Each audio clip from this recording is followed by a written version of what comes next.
the fewer small businesses that we have, the more we basically have to rely on massive corporations for everything that we need, and the more we have to rely on the massive corporations for our employment. And I think one of the problems in Australia is that so many people nowadays are getting their income from a government job, many of them in the NDIS, is that we're just forgetting how important small businesses are to the economy, to employment, and actually just for having a free civil society that gives you a kind of range of options of where to shop, what you can buy, and where you can work.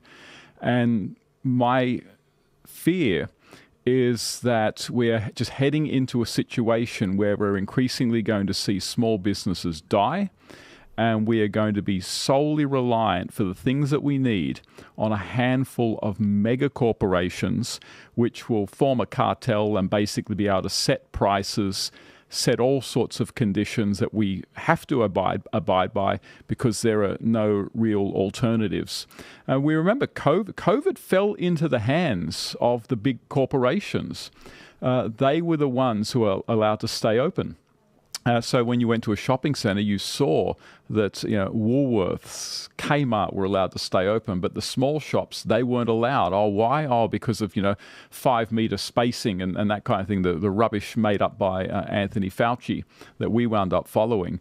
And corporations, big business, loves regulation. I know that sounds strange to us, but political scientists talk about this. They call it the regulatory state. Big business and corporations love regulation because they can afford the lawyers required to figure it all out and make sure that they comply.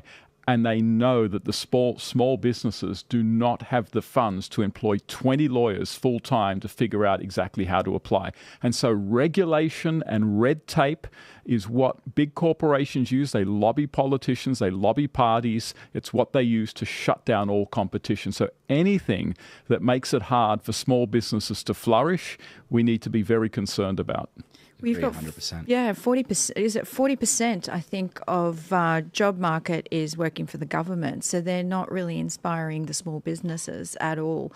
And where's the incentive for somebody to have a job and earn money if they're being attacked or start a business? You may as well just be unemployed, sit on unemployment benefits on a beach somewhere.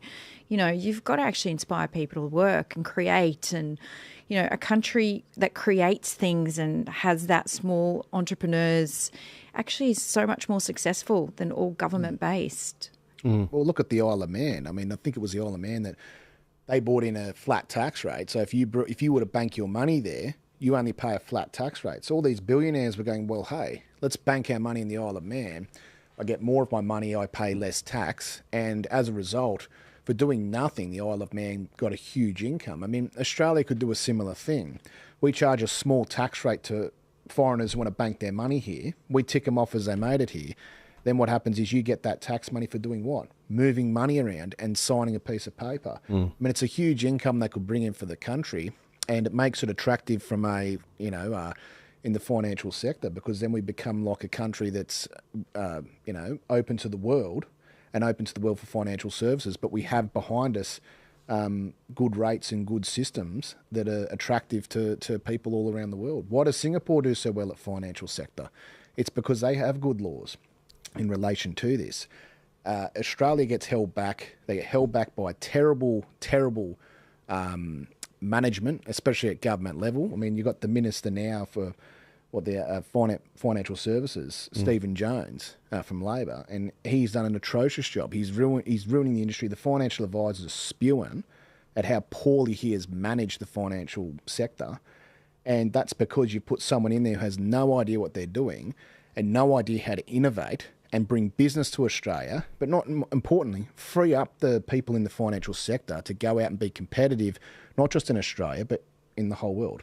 Yeah. How many Labor ministers actually do know what they're doing? And look at Bowen. What are we doing there? Yeah, don't get me started. Guys, I've just got some breaking news. The New South Wales Liberal Party, Richard